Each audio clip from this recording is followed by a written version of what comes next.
An Santos nga Ebanghelyo para yan nga adlaw. Marso 3, tuig 2026.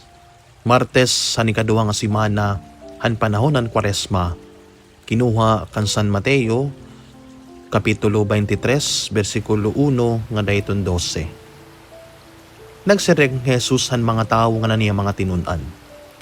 An mga magturot duhan balaod nga nan mga Pariseyo amo ang tinagan hingahom hinpaghubad han balaod ni Moises.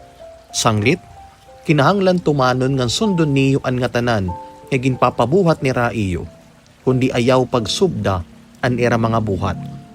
Kay diri nira ginbubuhat an era ginmawali.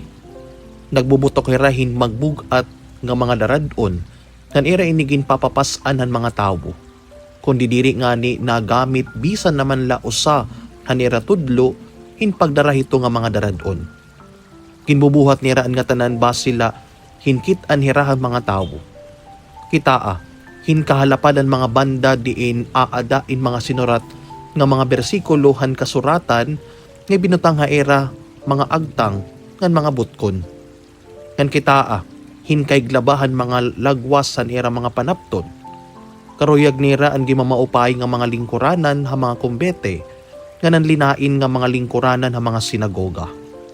Karuyag nira nga yumukbo haera ang mga tawo didto ha mga tabuan ngan tawgon hira nga magturotdo. Diri kinahanglan tawagon kamo nga magturotdo kay magburugto la kamo nga tanan. Ngano usalan iyo magturotdo? Nga diri kinahanglan tawagon niyo nga amay ang bisan hin-o dinhi hatuna kay uusalan amay niyo halangit. Ayaw ka mong pagpatawag nga Pangulo, kay ang Mesiyas laan iyo Pangulo. Kinahanglan, mahimo nga iyo surugoon ang gilalabawi ha iyo. Adton magpaitaas sa niya kalugaringon, pauubson. Nga adton magpaubos, pagpapaitason. An Ebanghelyo han Ginoo. Pagdayawon ka, Kristo. Haliputay nga pamalandong mga kabugtuan.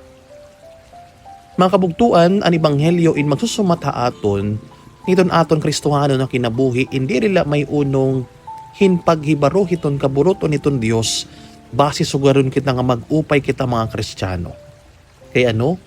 Dara kay knowing the will of God is not the end of how it is to live a Christian way. Iton pagiging Kristiyano, di rila may unong kun ano iton kaburot o niton Diyos. If being a Christian is not all about knowing the will of God, ano man ngayon iton ungod nga pagiging Kristiyano. In the Gospel, Jesus said, ayaw niyo pagsubda ang mga ginbubuhat han mga Pariseyo. Kay diri nila ginbubuhat an nila ginwawali. Do and observe all things whatsoever they tell you, but do not follow their example. For they preach, but they do not practice. Kasi mga kabugtuan, very strong ang ginyakan ni Jesus. Diri nira ginbubuhat ang nira ginwawali. Kung sugad, diri sapat nga maaram kita kung ano iton kaburot o niton Diyos. Nga diri daman maupay, nga nagsusunod kita hiton sugo hiton Diyos, dara kay karuyag naton tagusyaon kita hiton mga tawo. You see, that's reputation, ng karakter. Reputation is pagbuhatin maupay, dara kay karuyag naton tagusyaon kita hiton ibang nga tawo. And character is pagbuhatin maupay, dara kay maaram kita nga maupay ini bisan kung ginpapakaraod kita or hikita nala ito nagbubuhat ito nga particular nga butang. Mga kabugtuan, Jesus in nagwawarn ha aton may unong hiton hypocrisy or pagiging plastic.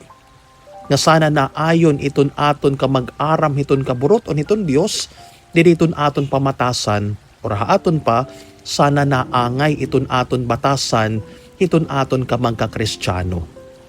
Ninumdum ako, ngin iton usa nga seminarista na ordinahin pagkadiakono, may da permi tutulong nga habilin iton obispo. Nasa ring iton obispo, tuuhi ani mo ginbabasa, igtutdo ani mo gintutuuhan, buhata an imo gintututdo. I think mo pay po ini nga pahinumdum ha aton yan nga adlaw. But then again, wara ini kabuhat ang mga Pariseyo. Kaya no, darahan sakit, han kahambog, an pride. Gasinira hiralaan maaram. Gasinira hiralaan rabbi or teacher.